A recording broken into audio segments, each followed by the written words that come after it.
Okay, good evening. I'm calling this meeting to order. This is the Hudson Public Works Committee. We are meeting tonight on Wednesday evening, February 15th. It's 5 p.m. My name is Joy Knudsen. I represent District 3, and I'm the chairman of the Public Works Committee. I'd like to call the roll this evening. Michael Kennedy. Here. Sarah Brook. Sarah will be here soon, so she asked us to go ahead and start our meeting. So we do have a quorum, but she'll be joining us shortly.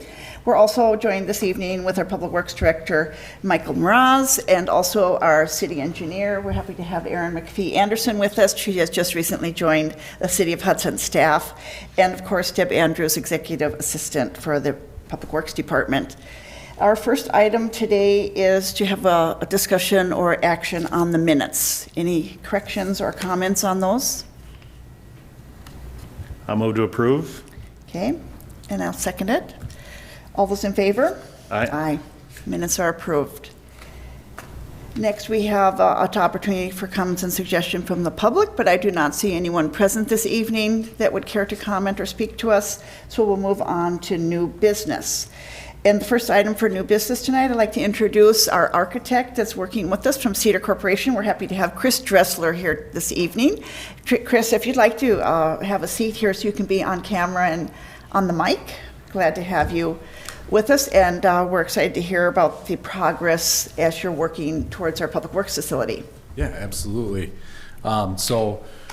We just kind of got started with the process. We're working through some of the initial programming, looking back at our initial study that we did. When was that, Mike? A couple years ago. 2020. Yep, 2020. Yeah. So we're kind of looking back at that, and we'll be getting programming questions to Mike and his staff to provide us some additional feedback, just to make sure that we're getting the spaces sized correctly and getting the most for our project budget. But our plan going forward is, once we have some good idea that the property is acquired, we'll get some topographic study or topographic survey of the site to get those existing conditions and see, building placements and where we can have all of our traffic flows and everything like that. Along with that, we'll probably be getting some geotechnical investigations and reports done, so then we know what we're dealing with for water, stormwater treatment, and building loads and pavement design and everything like that. Hey, Chris, at what point in the process, as Cedar's worked with other communities on projects like this, do members of, let's just say, Public Works Committee get involved with answering some of the questions or being able to comment on the designs? What part of the process does that typically happen?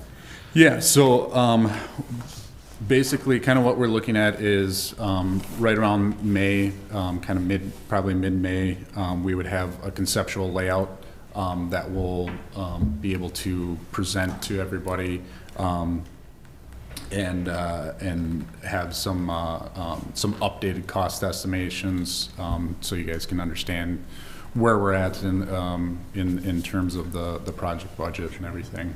Then that's when they're, between myself as staff and them as committee members are able to make comments and just say, yeah, we like this number, let's look at something else, and can we change this, can we change that, just to kind of, if we need to in certain areas, because I'm sure we'll come across some things that we will need to discuss with the project budget where it's at. Yeah, absolutely. Yep. Okay. Yeah, and that would be the most optimal time to kind of talk through the concepts and look at, do we need to pull something back? Do we, or do we want to prioritize different things a little bit differently and than what we initially were looking at? So.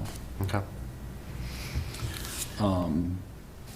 And then just kind of give you the broad overview of the total project schedule.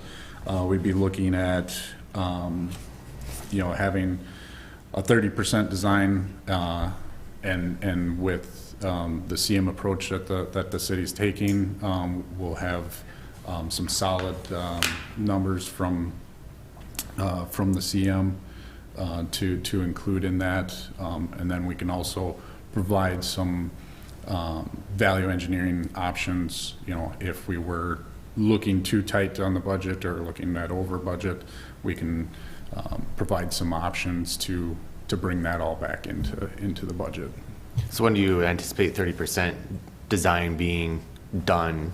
Is that kind of like a June, July date, or? Yes. Okay. Yeah, July is kind of what we're looking at for that. So by that time, we'll have a pretty good idea of what number we're coming in at. Yes. When we were to go out to bid for the project. Yep, Okay. absolutely. Okay. And then we'll continue working through the design with the public works staff, and then figuring sometime in September we would have the 70% design, where we just kind of have, you know, final little tweaks and things like that, and details that we have to finalize. But that would kind of give the council a very good idea of, you know, this is what we're looking at, this is how, you know, the building's going to come together, this is what the site's going to look like, you know, a very clear picture of all that. And then looking at final plans in October, and working with the CM to get bids for the different work divisions in December, and then starting construction in March. And then looking at a final completion probably in June of 2025.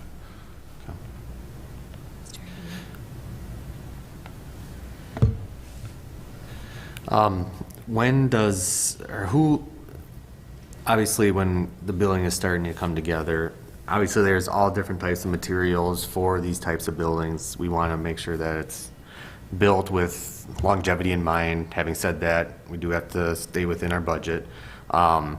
When do we determine like the type of building that it's going to be? Because I know like there's cast in place, there's metal paneling, you know, is that earlier in the process, or is that kind of around that May when we're starting to kind of make decisions on final design or 30% design?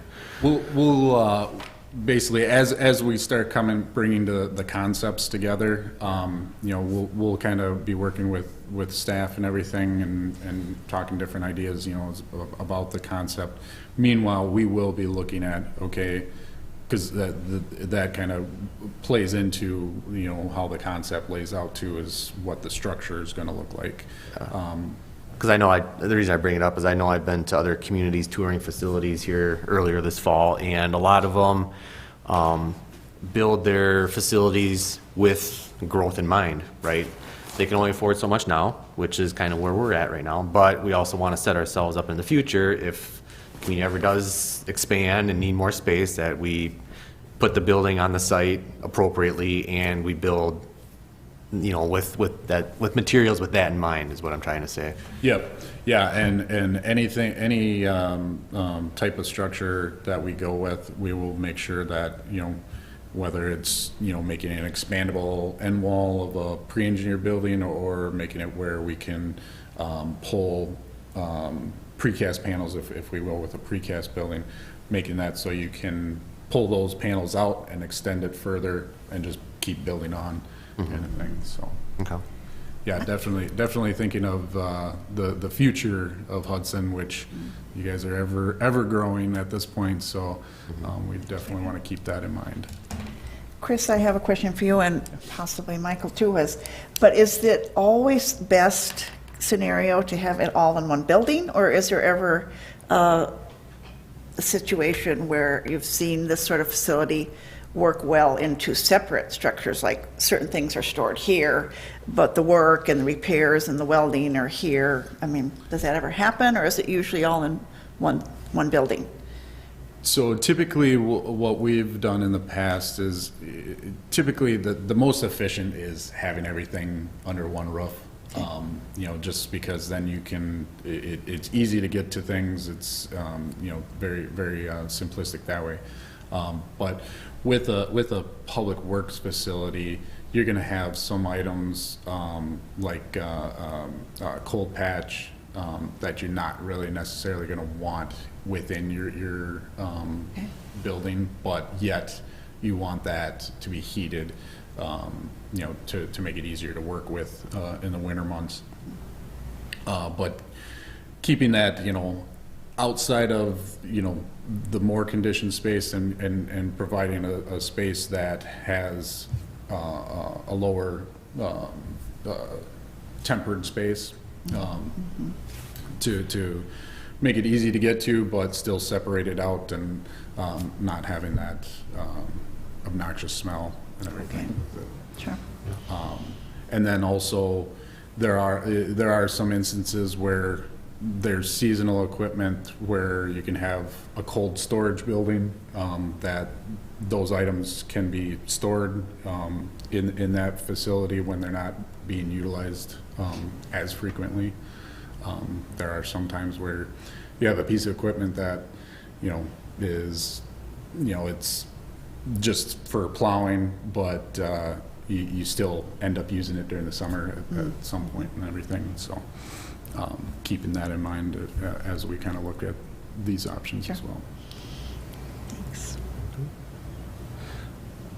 Chris, I've got a question. So obviously you take a look at what the land looks like, the layout, and that kind of starts telling the story. Do you start then with a blank sheet of paper, or is there a building you've done or seen or toured that is 70% of what we need, but we just need to go, stretch it or squish it or whatever? Yeah. Do you start with the basic building blocks you already know in your head of what this looks like? Yeah, a lot of times we pull from existing projects that we've worked on, and then we also look at other facilities that Mike has looked at, that Mike and Kevin really liked a few of those. We've already kind of discussed incorporating certain things Okay. from those as well. Yeah. So- I will say from the ones that we did tour outside of Matamidi Public Works, a lot of the modern public works facilities are pretty much laid out same. It's kind of, you have your office area, you have your storage bay, you kind of have your maintenance shop areas. White Bear Lake was the same as just like Hugo was, where you get into some of the fine details as far as the number of stalls, Right. the size of the storage, number of drop downs for all your oil and mechanical uses. Those are the fine details where it separates a lot of this. But the shell itself, they're surprisingly pretty similar. Yeah. And that's what I'm thinking too, that there's probably some, I'll just say tricks that people have found out, hey, if we put the garage door on this side rather than that side, I guess I'm just looking to steal as many of those good ideas or tricks that are already out there, so. Yeah, and it's actually kind of funny because we looked at several other designs from other firms, and we had the concept that we included in our study a couple of years ago, and it almost identical. It just okay. different sizes and different, a little bit different tweaks here and there for specialty items and things like that. So it was. It does. There is definitely a consistency with public works facilities, in the region at least, where the layout's the same. It's just a matter of how many stalls do you need, how much mechanical space you need, how much workspace you need, office space, things like that. Say, Chris, the next agenda item that we have tonight is to discuss construction manager. Can you explain the relationship between the architect and the construction management firm and what that looks like during the planning phase and the construction, just from your experience? Yeah, absolutely. So a lot of times whenever we do construction management approach, that affords, us, the project, you guys as the owners, the opportunity to get the contractor on board, right at the beginning, right as we're doing design. Then that way, as we start laying out structure or different things like that, they can say, well, it could be a little bit more efficient this way, or, you know, what if we laid it out this way? And it's a really good back and forth during design. And then, you know, also gives us a very, very real-time cost estimating. So as we're doing the design, we're getting periodic updates on the cost estimate to make sure that we're in line with our budget and everything throughout the whole design. And I would think that it would reduce some of the change orders in the future because a lot of those things would be caught on the front end instead of the back end.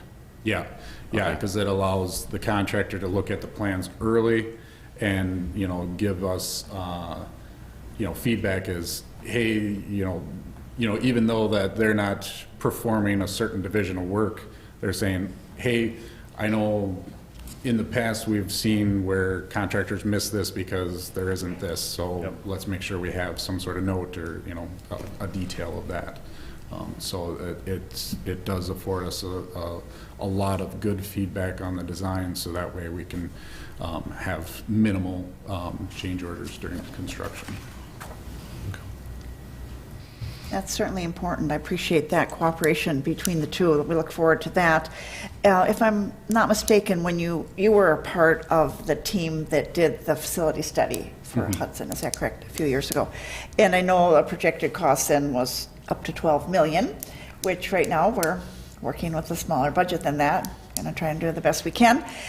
But is it correct that the construction management team is actually who gets the bids and report? I mean, they work closely with you on that decision making, but am I understanding that correct? From my understanding, correct me if I'm wrong, Chris, is Cedar Corp is the main architect and engineering firm that will develop the plans and specifications with the assistance of the construction management firm. Once those plans are finalized and authorized out to bid, basically you hand those off to the construction management team and they just take it from there. That's Yeah. my understanding. Yeah, essentially, yes, Explanation. that is kind of what happens. So basically, the construction management team goes out and gets separate bids for the separate divisions of work. So then that way you have the competitive bidding environment and everything that you would normally get in a design bid build type of approach. So you're still getting the most bang for your buck, you know, with this, but we're kind of getting that the general contractor on board early on to help kind of guide some of that stuff. But yeah, we will kind of work with them, you know, in evaluating bids and everything, and going through those different things. And you know, as we kind of go through to the design, we'll probably have some alternate bids and some, you know, unit price bids, you know, depending on, you know, what we're looking at. So that'll kind of all play into it, you know, as how much we're involved during, you know, the bidding and process and everything. And then also during construction, we'll still be very heavily involved reviewing the pay applications, you know, even though the CM is contracted through you, we'll still be reviewing those pay applications, making sure they're not, you know, trying to bill ahead or anything like that, just billing what has been completed. And then also inspecting work and making sure that everything's being installed per the contract documents. Thank you. Appreciate that. Any other questions or comments? I have a question, and Mike, this maybe goes to you. As we're looking at the proposals that come back, will we, just thinking about back to our comprehensive plan where it talks about environmental resiliency and looking at infrastructure, so the architects, you know, will they be taking that into consideration when we can afford to do it? You know, sometimes it's just like even the way the building is positioned so that the natural light, you know, will help. Just some of those simple things that maybe aren't going to be cost prohibitive, or where we can do it. Sure. Would that be something that I think it's worth looking at everything, you know. Obviously there's incentive programs out there for certain types of, you know, energy use, so on and so forth. But I think that it would be worthwhile to look into on the front end and just see if it is feasible for us to do, whether it makes sense or not for us to put that in. Chris, have you had any experience in recent design with?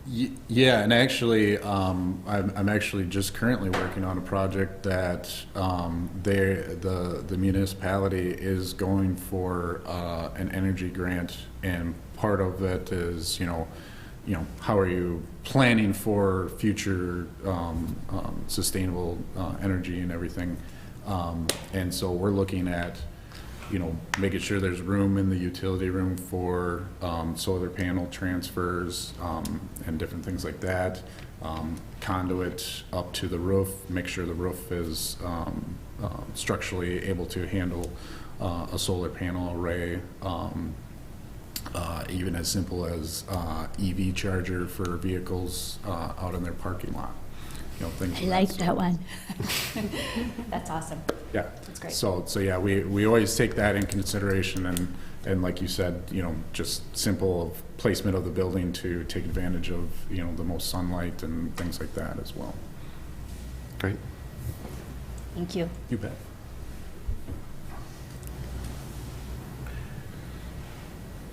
And could you comment that during construction, how much will you or part of your architectural team be on the site? Will you meet with the construction manager occasionally, or? Yeah, we'll have regular progress, construction progress meetings on the site, between virtually and on the site, depending on if our presence is well suited at the timing. Sure. And those typically, on a project like this, we probably do like a bi-weekly meeting, so every other week. We would be meeting with the construction manager and their subs and everything, and talking through what's happening on the site, how are we planning for the next steps of certain products and everything like that, and product lead times and all that. And likewise, during construction, we'll be looking at shop drawing submittals that the CM will provide to us, just to make sure that the products that we had specified are the ones being used. Great. All right, so when's the next time we'll see you? The big question. Yeah, right? So I would suspect, we'll have a conceptual layout and a lot more information gathered, and between the back and forth between us, Mike, and your staff and everything, we'll have a good layout, probably looking at that mid-May. Okay. So probably either, I don't remember, do you guys bi-weekly meetings? Or No, we're monthly? once a month, so it'd be like June. that second Monday in May or the second Monday in June. Yeah. One of those two. Yep. So I would say, if we progress a little bit faster than what I'm initially thinking, we could do that May meeting, Okay. or the if it's holding true, Yeah. June meeting. Great. Okay. And I think once we do kind of approach that day, it would probably be a good idea to give as much lead time to the committee to review the progress that we have Absolutely. made, so that when we are at the meeting, we have a good quality discussion, and they can write down their questions ahead of time, Yep, so on and so absolutely. forth. So, because I'm guessing it'll be a lot. It's probably going to be a lot of back and forth at that point in time. Yeah. Yeah. Okay. Great. Very good. Anyone have another comment or question, or? Okay, thank you so much, Chris, for being here. Thank you Appreciate very much. Thanks. how you're working diligently and keeping in touch with our staff, so appreciate that. Okay, let's move on to item B. So there's no action on that. We just had a report with the Cedar Corporation. Next is item B under new business, discussion possible action to approve the construction management at risk services proposal for the new public works facility from Market and Johnson. All right. Okay, I'll take Michael? that one. Yes, thank you. I'll start off and say, Is it attached? Was it attached? I know I didn't print it out, or I don't have it. it's on this one. It's on there. Oh, did I print the wrong one? Yeah. By separate email, Michael did send us each the proposals from the various companies.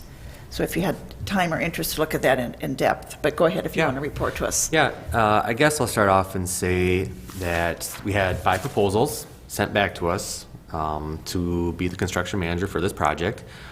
All 5 of the proposals that we got back, those firms were more than qualified to handle this facility, and I was very blown away with the response that we got and the firms that actually did contacted us and reached out to us and sent in a proposal. So I really appreciate that. You know, we had firms from central Wisconsin, from the Twin Cities, from western Wisconsin, all with extensive experience building these types of facilities. So I was very appreciative of that, and made our job as a selection committee very difficult to do. So I guess what I would say is, after review, we had myself, the building inspector, David Gray, Kevin Soltis, which is our public works foreman, Aaron Reeves, city administrator, Mike Johnson, the assistant city administrator, all had a chance to review the proposals, as well as we sent a couple of them off to Cedar Corp to get their input on them as well, after we kind of made an initial kind of pare down of what we had found. The selection was based primarily on compensation. That was kind of the first page that we went to. We wanted to look at what the construction management fee was that was being proposed by each firm, what their experience was, what their reimbursables were, and we kind of put kind of an apples against each other. And to be honest with you, the construction management fees ranged anywhere from I believe Stahl had 1%, Myron, they range anywhere from 1 all the way up to 2.6%. A majority of them were in that 2. We had 2 of them at 2, 1 at 2.5, 1 at 2.6. So needless to say, what I'm trying to get at is that the proposals were very close in price. If you kind of penciled it all out, they were all within $50,000 to $100,000 of each other. You know, there wasn't anybody that was super high or anybody that was super low, which also made our job very difficult when we were making a selection. I passed those along, as Joy had stated, just for you to give you an opportunity to look at them and maybe ask any questions that you saw and ask me tonight. So feel free to do so as we're moving along with this. But ultimately, staff is recommending we move forward with Market & Johnson as our construction manager at risk firm. Reason being that they were at one of the lower companies that were at 2% for construction management fee. They're also within the range for the reimbursables. And they have the city has had them work on our fire station. They've done the project remodel here at City Hall. They've helped us out with the wind damage down at the Hudson Library and Police Department. I can speak for the City Hall remodel and the Hudson Library and Police Department damage. Those 2 projects both came in under budget. And so I think based on the experiences that we've had working with them, the products that we have gotten from them, I know speaking with Scott St. Martin, he was very impressed with the professionality that they had, response time, so on and so forth. And one of the kickers is they are able to self-perform some of the work that we would look to include in the Public Works facility, which means that their firm, they have division of labor that can do some of the work that's going to be proposed out there. So we may be able to take advantage of some of those opportunities in the future. So that's kind of what tipped the scale towards them. And so, like I said, based on those qualifications, that's what staff and the selection committee is recommending. So with that being said, I'll open it up to you if you have any questions, and we can go from there. I don't have any questions. Thanks for sharing that, Mike, because I know that's a lot of work. Your eyes start glossing over when you try to start comparing them all. So, and you and I had a discussion about kind of what rose to the top and why. So, thanks for all that work, and you including all the other people you mentioned too that that live and breathe this stuff, maybe more than we do. So, and again, the top of it is the city of Hudson's had success working with Market & Johnson on not just in the past but recent past. So that's I back that too. So. I appreciated their proposal and how they shared projects that they've worked on where it was under bid. That was nice to see that. I thought It was a very thoughtful, I thought they all were thoughtful. Yeah, they all did a great job. Theirs was very easy to understand and just laid out, so a novice could understand it a little bit better. Yeah. And I certainly respect the opinions of the experts, you guys here that have had that experience, so it makes good sense to me to move forward with this. But I'll turn it over to, Well, I concur. I appreciate, it's great to have a number of applications. I'm hopeful that that means there's people looking for work and we'll get good bids Yeah, also right. Yeah, when it comes exactly. time. I don't know, of course, the economic climate is what it is, and good and bad. So, but I appreciate the input, and yes, obviously they are a known and trusted name here, working recently with city projects, and the fact that the dollar amount was matching up is reassuring. I appreciate the process you've gone through, and including others in it as well. So I have no reason to question what you've recommended, but thanks for bringing it before us and explaining it to us, and again, sharing some of those other companies' information too was helpful to look at. I'm excited when I look through the pictures and the projects that they've worked on to think about what's ahead here for our Public Works Department, that it'll be a great facility to work in. Will definitely help our department be as efficient as possible, so I'll go ahead and approve the construction management at-risk service proposal for Market and Johnson, I'll second. or make that Okay, recommendation. we have a motion and a second that we accept the Market and Johnson Company and their proposal that they've provided. Any further discussion?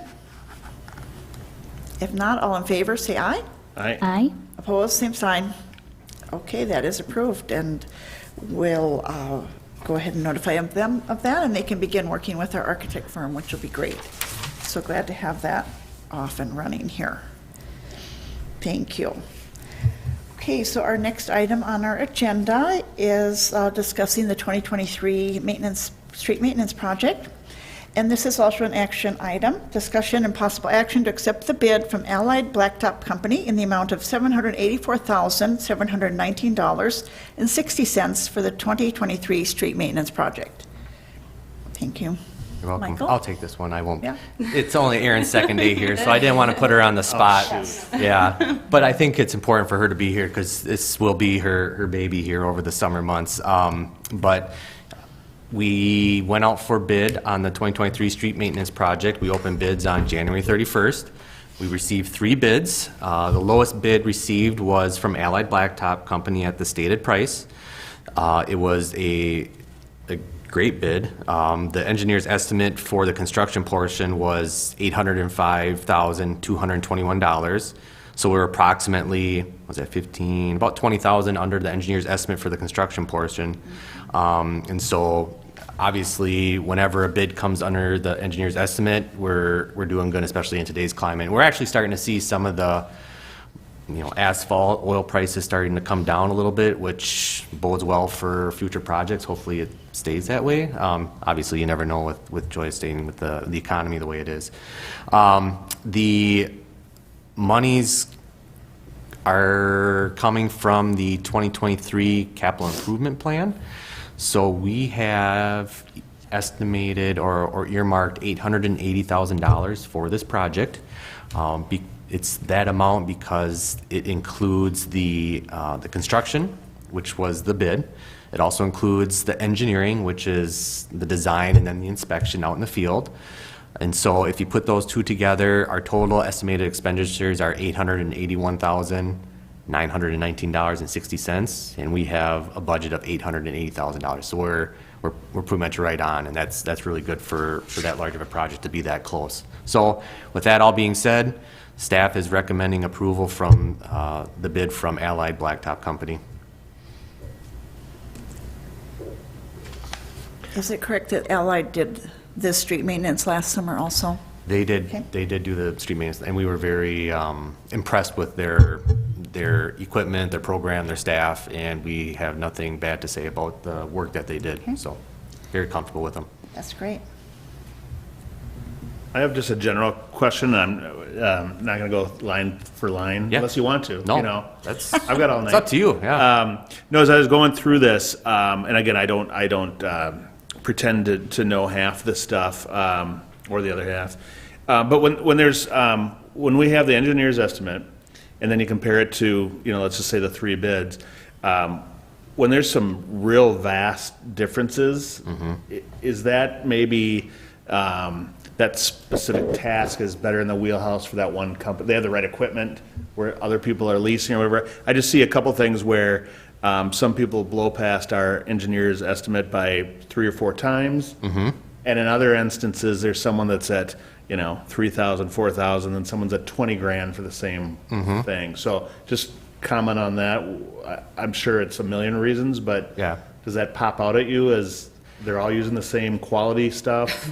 And this is The why results Aaron, will be- this is why Aaron is here tonight. Oh, Okay. yeah. That I was mean, my lead-in. I would say in general, you definitely see that. The contractors will, play with their numbers up until the end of bidding, and so sometimes I wouldn't say that that's a huge concern. But yes, I would say maybe some of them have more in-house services versus that, or, I mean, this project, I guess, is a little different for you don't need a lot of aggregate base and things like that, so some contractors may already have that versus getting it. So yeah, there is definitely instances where there could be some items that are very different, and so that's what makes it hard sometimes to do the engineer's estimate when you're looking at previous bids. So you usually go with more of the average prices you're seeing, and sometimes there are the outliers. Because a lot of times the engineer's estimate is coming from bids that are being let, recent bids that are being let, and then they're using those numbers Okay. to create these numbers. So even when, so Dean put together his engineer's estimate for us, Okay, right? yep. And so when he was putting this together, obviously, oil prices have come down or so on and so forth, and that's where you might see some differentiation in pricing as well, based on what the estimate was. Okay. Yeah. Yeah, there's just sometimes you'll see an item for $1, and Yeah. it's, they're just trying to get their total number at Sure, where they okay. think it should be too. Yep. So sometimes it depends. They kind of bake the The numbers. end sometimes. result is they're apples to apples. I mean, Yeah. they're not gonna use a cheaper asphalt or a. No. Okay, No. because It's that's all all spec. spec. No, no, Yeah, it's all no. spec. Okay, that's what I wanted to Nope. verbalize. Okay, good. Yeah, and I guess one thing for the public to note is the street maintenance project entails items like crack filling, flex patching, seal coating, and fog sealing. It's basically preventative maintenance, much like you would do on your driveway, your asphalt driveway, to elongate the life of it. It's the same thing that we're doing to our roads, and we typically do that on newer roads within a 3 to 5 year window from when they're first constructed, to help kind of bolster them so that they last longer. It's hard to do these treatments when the roads, let's just say it's 10 years or 15 years down the road, no pun intended, when those roads are already starting to degrade. You want to hit them earlier in their life cycle to basically push them up and make them last longer. Thanks for that comment, Michael, because we talked about that earlier, that in our discussion as a full council, we've struggled with this issue of how to spend the funds that we do have. We don't have as much money as we would like available in the city of Hudson for our road maintenance, and it was mentioned, I think, by our city administrator, Aaron Reeves, that we're soon reaching the point where we have done that preventative maintenance on those recently built roads. And so they won't continually, we've talked about that frustration that people might have, well, why are we working on that same road again? That's a new subdivision. And to help people understand that it's important early in the life of the road to really take good care of it. Just like if you had a brand new car, wow, you'd get all the service work done and, oil change right on time at the dealership, whatever it might be, because you really want to take care of it. And then as time goes on, we won't have to go back to those streets as frequently, or they'll be have a longer duration. Yeah. So we had mentioned about how some of the street maintenance funds then would be more available for other reconstruction that's needed. So those will be issues that we'll continue to work towards. Glad to have you here, Aaron, for your expertise on that as we go forward. Any other questions or comments about this particular bid or the process? I'll move to accept the Allied Blacktop bid for 2023 work, Okay, resurfacing work. thank you, Mike. And I can second that. Okay, it's been moved and seconded that we accept the bid from the Allied Blacktop Company. Any further discussion? All those in favor say aye. Aye. Opposed, same sign. Okay, that motion is carried, and good to know we've got that all lined up. And could you just complete that topic, Michael, by telling us when you expect that work might be done? Or, I mean, I realize we have to fit into their schedule, but... Yeah, we actually have I can't remember what the spec said, but we don't typically let them bleed into the fall because we don't want to mess around with any cold weather temperatures. I don't recall what the spec says, but I believe it's by the end of September is Okay, when we want that sure. to be completed. Sure, sometime this summer. Yeah. They will get started. Yeah. Okay, thank you. Okay, next item under new business, item D, discussion possible action to approve the base bid from Haas Sons Incorporated in the amount of $1,287,036.39 for the 3rd Street Hill Improvement Project. Yep, so on that same date of January 31st, we held a bid opening for the reconstruction of 3rd Street Hill. 3rd Street Hill project limits include from Walnut Street, which is near the old fire station, all the way up to the south, up the hill to where it turns into Laurel Avenue by the monastery. That's what the kind of project limits are. So we had 2 bids come in for this project, one from Haas & Sons and one from A1 Excavating. Haas & Sons was the low bidder on the base bid. At the stated amount, they were approximately $11,000 lower than A1 Excavating. The bid alternate, which we are not recommending moving forward with tonight, was to where we have the road sloughing down the bluff line up around the corner. Us as staff and Dean's recommendation was to do an alternate bid to do concrete pavement around that corner, kind of around that stretch where the retaining wall is being replaced, do concrete pavement. Based on the numbers that we got back and the budget that we have, and some of the maintenance, long-term maintenance issues that we may foresee with concrete pavement, staff is recommending just moving forward with the base bid and doing asphalt pavement at this time. And so with that being said, staff is recommending Haas & Sons. There is a formal letter from Bolton and Mank kind of reiterating some of the things that I had stated. So to kind of break down the funding, the funding was included in the 2021-2022 CIP, as well as some additional funding in the 23-24 CIP because we fell short when we first bid this project out. This has been bid out one time before. We rejected the bids because we didn't have enough funding at the time. So we do have a LRIP grant for this project as well. And so between the LRIP grant, the carryover funds from the previous CIP, the funds from the current CIP, utilities and assessments, we have total funds available at $1.6 million approximately. Well, I'll state it because it's $1,687,760 is our total funds available. The estimate, including the bid that we're approving tonight, the total estimated expenditures, so that would include the construction and then all the engineering fees associated with the project, we're at $1,671,236.39. So we are, the total estimated expenditures are lower than our funds available by approximately $16,000. So again, we're very, very close with the engineer's estimate and what we came in at bids at. So for these reasons, staff is making motion to move forward with the base bid from Haas & Sons. Any questions? Well, do you see often, so the bid came in, how often, I mean, there's so many variables, right? So it could come in higher than that. Or when we accept this bid, is this pretty much a done deal unless we request some sort of change? Correct. So they can't change the price? Correct. Okay.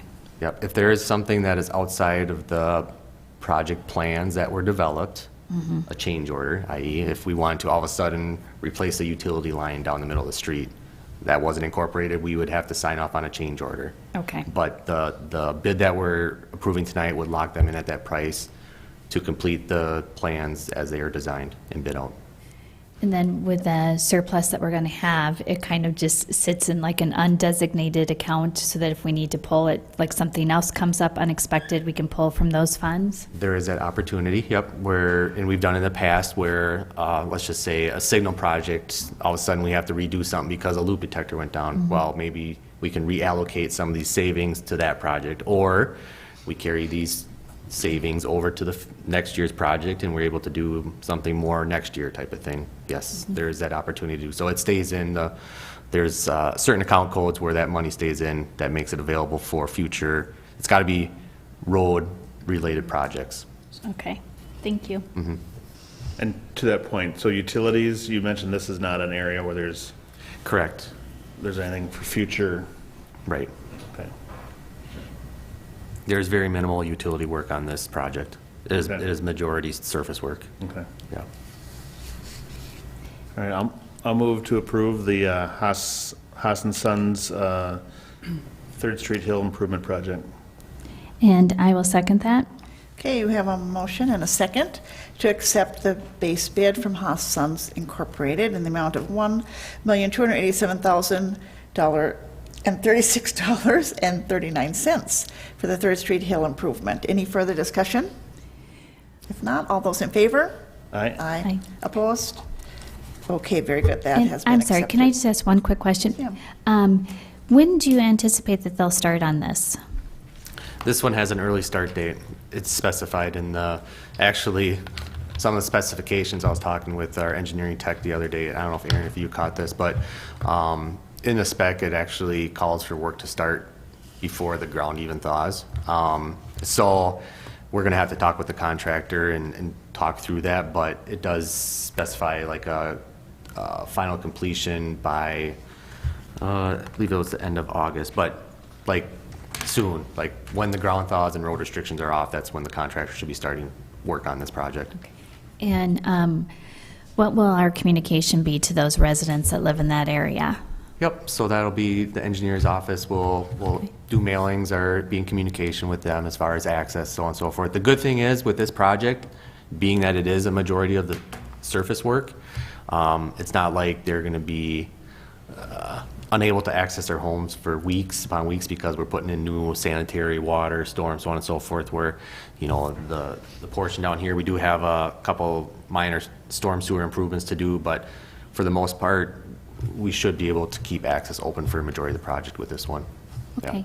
And also, does that cover like garbage trucks and that kind of stuff? I'm just thinking of all the Yeah. obstacles we ran into. Oh, yeah, well, we'll definitely have to coordinate with the Okay. garbage trucks because obviously the access to the homes on this road, obviously the major reconstruction portion of the project is around the bend, replacing the retaining wall.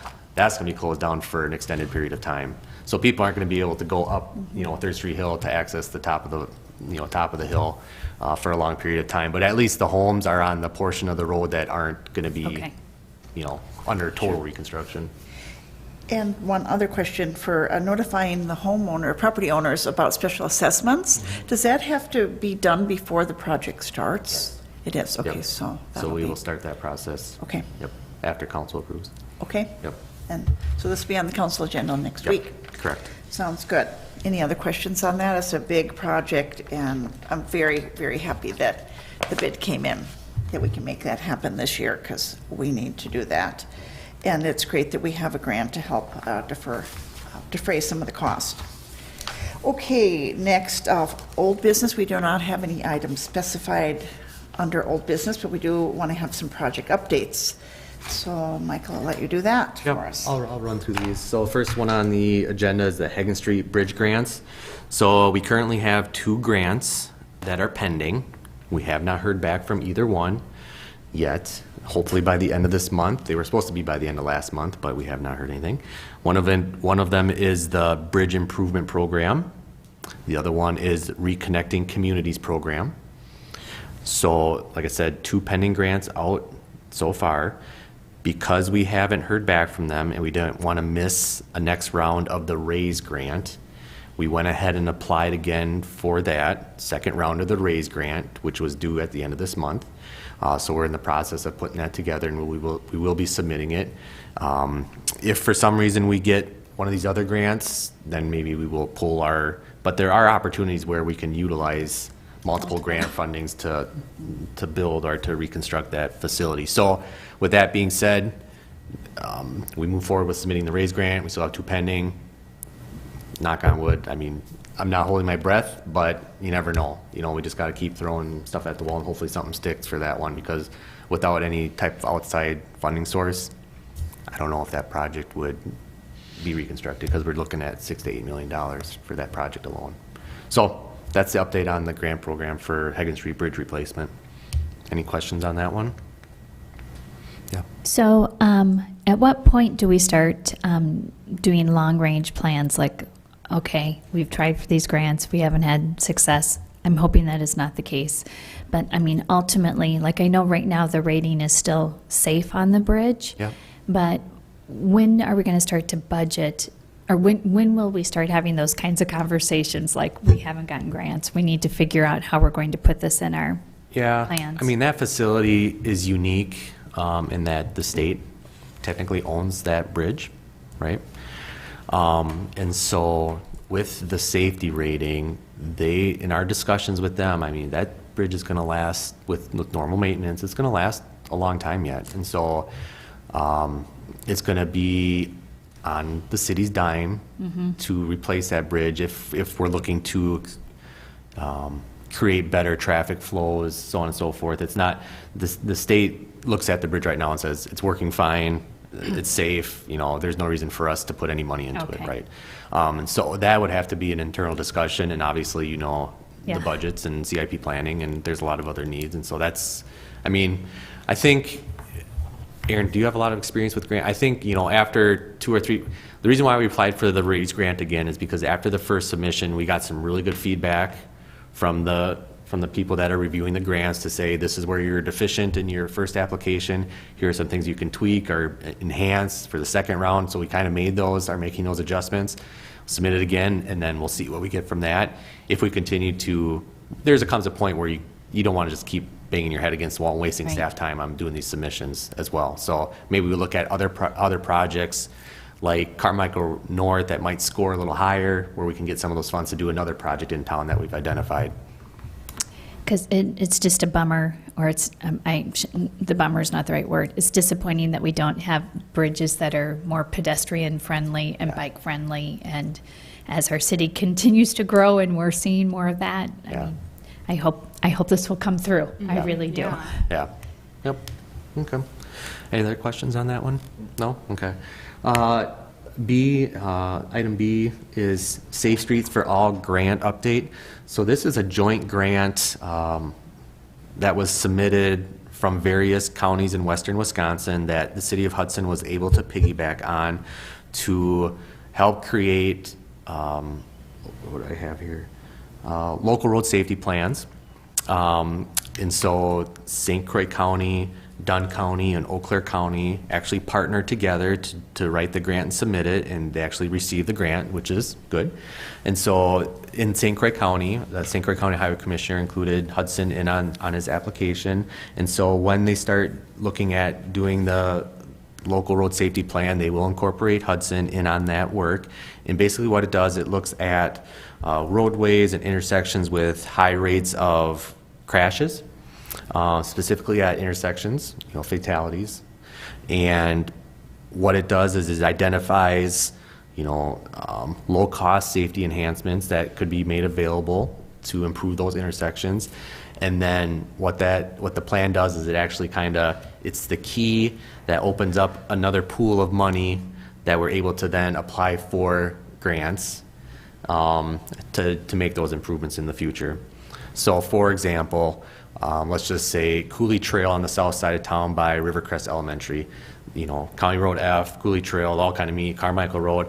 That's an intersection that would probably be looked at in this study, or be, kind of rate high just based on some of the, crashes that happen there, so on and so forth. And it'll be included in the local road, or the local road safety plan. And it would basically list this intersection. Here are some things, A, B, C, D, that the city and county can do. Then, like I said, we're able to apply for grants to put that into like a construction phase. So right now, this is kind of the planning phase, and then step 2 is the construction phase. So with all that said, more to come. It's good that the grant was received by the counties that submitted it, and a lot more work to happen on that, but it's a good thing for the city. So I know what you're going to ask. Well, so our contribution is, we have planned to contribute $20,000. So the county was awarded the grant along with Dunn and Eau Claire. And so we are going to participate in, or do we need to take a vote on that? I think since it's included in the CIP, we will be. But as often with these sort of studies and proposals, it's going to take a while even to get their feedback to us. And then, of course, all that does is tell us what we might want to do in the future. But I like the idea that it does give us permission to apply for some things. If we don't go through this process, we aren't eligible for some of those other grants in the future. But it does not fix our immediate concerns. Sarah? I was going to wait and see what Mike thinks I'm going to say. Oh, okay, let's test this. So we've had discussions in the past with traffic calming policies. Is this where you're going? Yes. Okay. So from my understanding, talking with the St. Croix County Highway Commissioner, the level of detail that this plan is looking to get at is probably not what we have envisioned in our mind as far as at our local road level. Residential specifically. And so I know that there's some area communities that have recently passed some traffic calming policies that would probably be beneficial for us to review and look at and maybe act upon in the future, to get more detailed as far as our local residential streets and identify like specific traffic calming policies. But I think this one's looking at more high, average daily traffic intersections, county roads, state roads, that type of thing, where it's not looking at local collectors, so on and so forth. So I can get some clarification from Robbie on that. But I think just on my basic conversations is we may want to look at doing something on our own, to partner with this as well. I certainly would like to see that happen. I know this has been a repeat discussion that we've had going on for a long time, and I know we've deployed some efforts that maybe have been a Band-Aid approach and maybe aren't a good long-term solution. And I think a calming policy and maybe having that discussion, we had talked about doing that jointly with public safety as well. And which Councilmember Knudsen pointed out that that's the full council, so we could have that at a council meeting. So I'd like to see that. I agree, Sarah. Thank you. Continue. I didn't mean to interrupt you. No, that's all I had to say. Well, I do want to respect the Public Safety Committee. This is their primary focus. We certainly, if it affects the streets and, devices are used or changes are made as streets are designed, that certainly affects our committee. And right, we're all concerned as residents of Hudson. My understanding of the joint meeting that the work session that we voted on to do an extra meeting for our council was mostly for infrastructure spending and choices. I do think this plays into that, but we might have to bring that to the council. Perhaps it would be preferred that public safety addressed it first before we do. I mean, we spend, so much time looking at infrastructure and costs, and they may want to have a stab at it first, so to speak.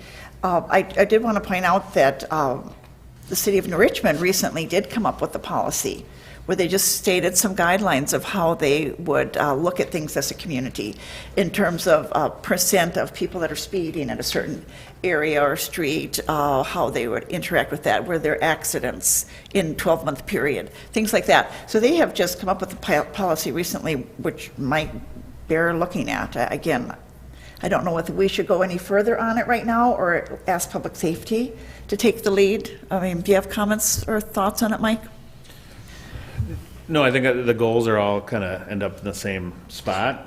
But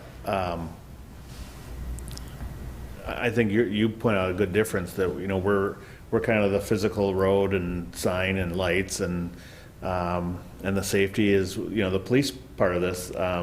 With if it's speed limit specifically or just, crazy driving, it's you know, those two do have to mend together, but I guess I agree with you that interesting, you mentioned New Richmond's plan. Yes, the city of You know, New Richmond, something just that- last fall, I believe, that It they sounds like the enacted. next step that we should, I mean, we should, just like in school, right? Let's see what's on their paper. See kind of where they're going with that, because it almost sounds like we talk about it, but we don't really have an action plan or a, you know, 5-step plan to get to kind of where we want. Again, maybe I just raised another question. Do we know where we want to get? Is that always a moving target, maybe? Safer streets, you know, safer pedestrians, safer, There are general industry guidelines Yeah. that are followed, you know, within communities to help combat and design and, you know, make policies on. So it's not like we're gonna be way different than let's just say in New Richmond. It's Right. all pretty much standard, you know, national guidelines. Where there is overlap is when public safety will make a decision on there being delineators or Right. speed humps. That does impact our public works people directly, which is why I feel like there is some overlap Yes. where maybe it does make sense. I mean, Mike, what would you recommend at this point? Do you recommend you going back and connecting with Jeff, our chief of police, or what are your thoughts on that? Because I know it's the delineated barriers, the humps, they deteriorate our roads, and, you know, that is definitely a temporary solution. Right. And extra work for you, Yeah. and cost to our taxpayers then. Right, right. Yeah, I can certainly reach out to Jeff. You know, I look at it as kind of like what we have been discussing is it is such kind of interwoven, but public safety is more of the planning, where public works is more of the implementation, right? Yep.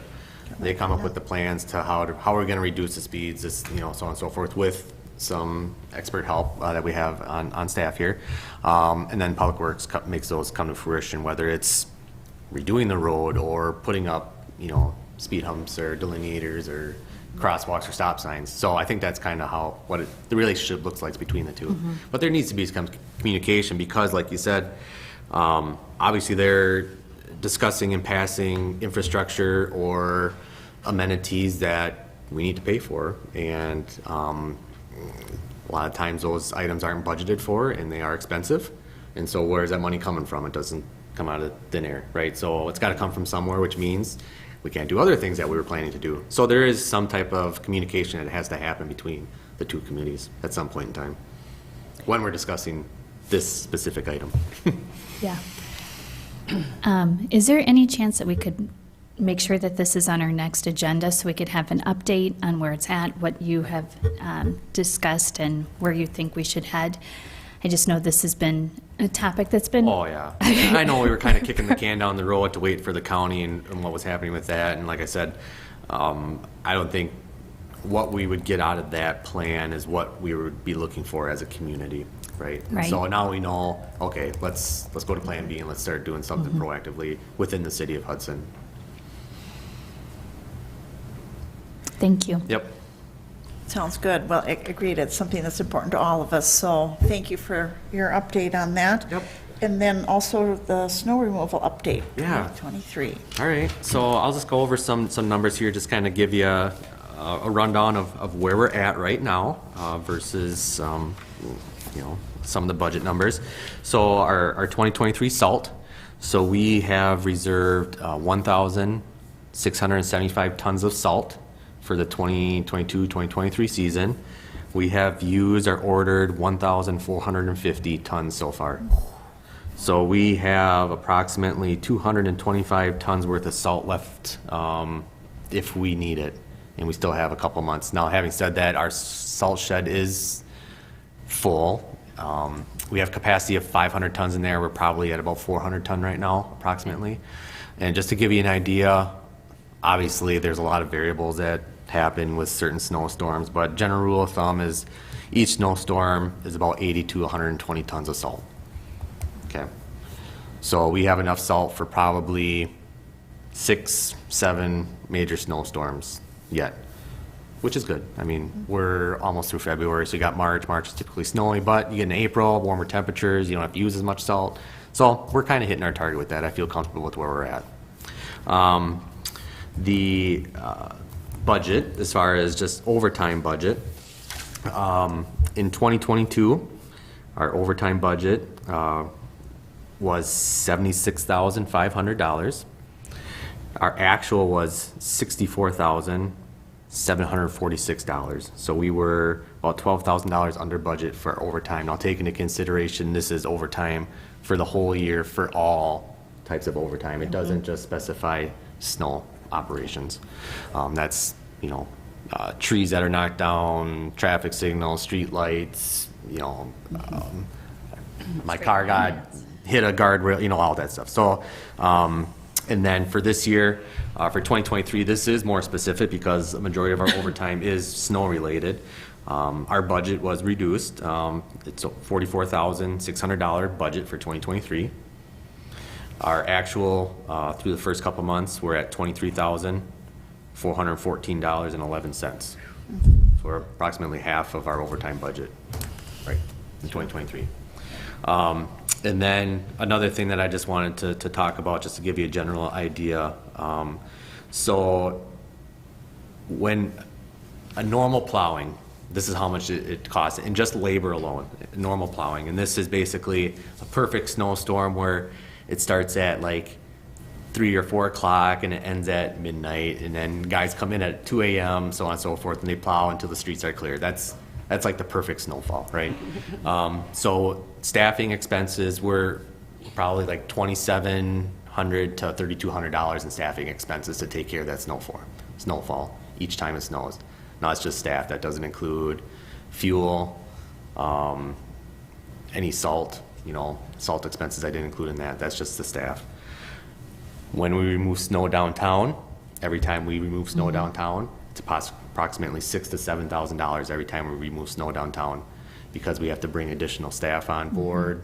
We utilize some guys from the water and utility department to help pull snow, haul snow, so on and so forth.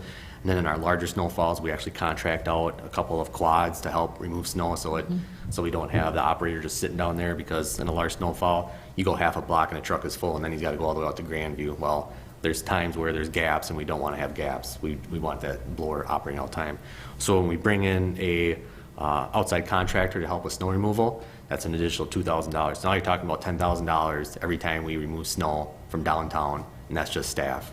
So it's probably, you know, account for all the fuel that's being used, you're probably looking at, you know, $12,000 to $13,000 every time we remove snow. So those are just some figures that I find interesting, just to kind of give you an idea of the costs associated with some of our operations staff-wise. And so, yeah, if you have any questions, Sarah, do you got a question? Well, I wanted to let you know I received feedback from community members on how much you guys had crushed it this year. So nothing but praise and compliments that I have heard. So I wanted to make sure you heard that, and as well as your employees. And now, as someone who works in St. Paul, who has to climb snowbanks on sidewalks, I am eternally grateful for that work that you do, because they don't do that in other communities. So, so thank you. You guys have done awesome. Thank you. Appreciate it. So that's kind of what I got for Great, snow thank removal you. updates. Yes, they've done a fantastic job, and do give our thanks to your staff. Will do. It's great. Do you have any questions or Quick comments, Mike? question. I rember a couple of months ago, maybe it was last spring or spring, you had mentioned you brought in an outside firm to kind of, I think you said, work on the salt and, what do I want to say? Yep, Force America, Calibrate. Calibrate, that's yeah, the word I was looking this for. fall. Ding. Any benefits that you saw from that, other than just, it made good sense, obviously, to do that? but- So it makes, from the MS4 perspective, they really like when communities calibrate their trucks and their salting equipment, because they can then, what is in the computer is what is being put down on the road. So that kind of gives us a gold star when I submit my annual report. They look for communities to do that. One of the things that we did hook up with some of our newer trucks and our newer controls is a program called Precise. And what that is basically it's a GPS unit on the truck that tracks their mileage, their fuel usage. There's actually, I can bring up a little map on my computer screen, and I can see the routes that they took. And it gives us good data on the amount of salt that they used for that particular storm, and it totals everything up. And so I actually have a meeting with it's on a trial basis for this winter, and I have a meeting with the rep next week, and we're going to kind of discuss some of the outcomes that we found, and so on and so forth, and maybe look to include that on future purchases when we buy newer trucks and get newer controls, because it has to be compatible with the newer equipment. But as a community, I think that is a very informative product that can help with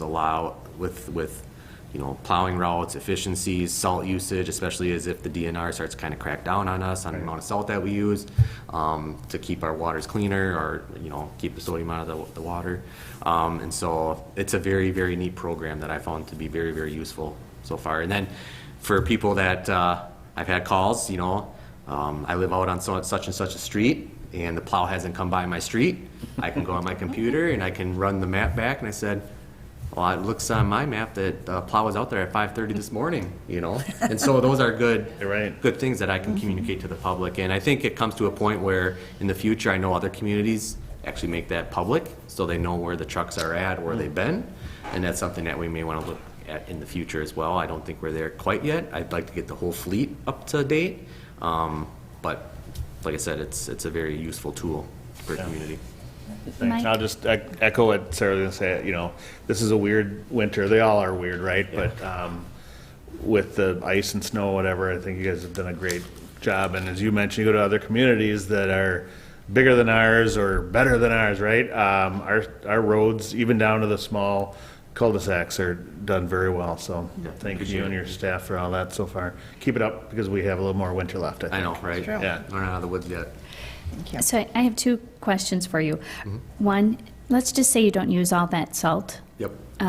Do they buy it back, or do you just store it until the next year? So we have to take a guaranteed fill amount, which is 14, we're kind of right at it, 1,400 tons of guaranteed fill. We have to take it.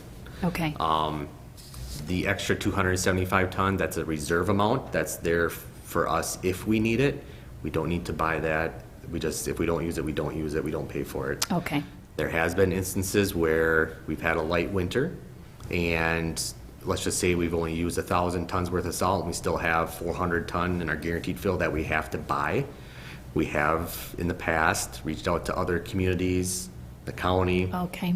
We have this. Do you have aid? Do you want it?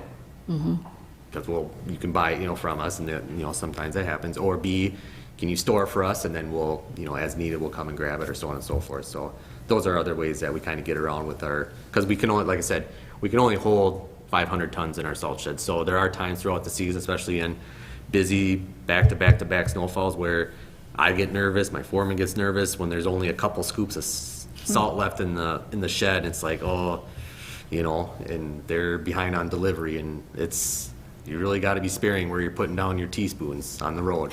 So, yeah. And then the comments that you're making about your equipment that measures salt and all of those things, that's a direct link to environmental resiliency and infrastructure that is environmentally friendly. Is that something that could be shared in our newsletter so that our community sees some of the awesome steps that you are using? Yeah, absolutely. Just thinking they might like to see that. Okay. That's all I got on that. Great. Okay, thank you. Appreciate those. That's interesting to hear. Yes, so hopefully we're getting on the over the hill side of the winter. Yes. Downhill? I'm not sure. Hope for that.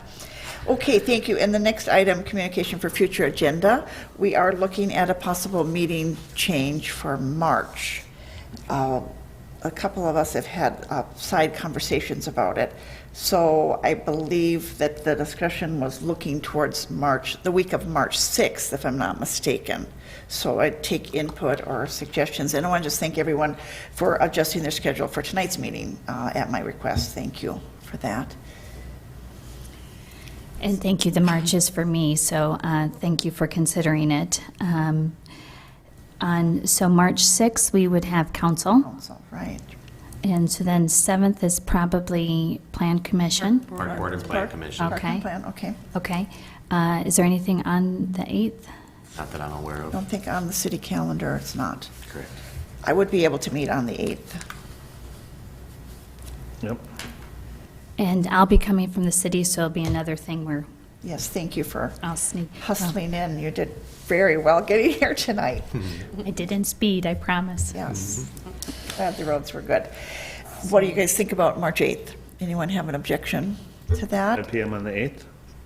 Works for me. 5 PM on the 8th. Now, one thing we have talked about, weather or other issues could come up, that we could make arrangements for someone to be on a Zoom connection for the meeting as needed. So we'll have to have our IT folks help us with that. Yeah. But that would I work think it is an option for future meetings Okay. if in a, if something comes up. yes, yes. We need to, okay. So would anyone care to make a motion for that date? I'll move to approve March 8th at 5. Okay. I'll second that. Okay, we have a motion and a second to have our March Public Works meeting on the 8th, which is the Wednesday, the second Wednesday at 5 PM. All those in favor? Aye. Opposed? Same sign. Okay, thank you. That's when we'll meet next month. Thank you for that and for everyone being prepared and a great discussion. Unless there's any other comments, I'm open for adjournment. A motion. Move to adjourn? And I will second that. Okay, all those in favor? Aye. Opposed? Thank you, and we are adjourned. Thanks for being here.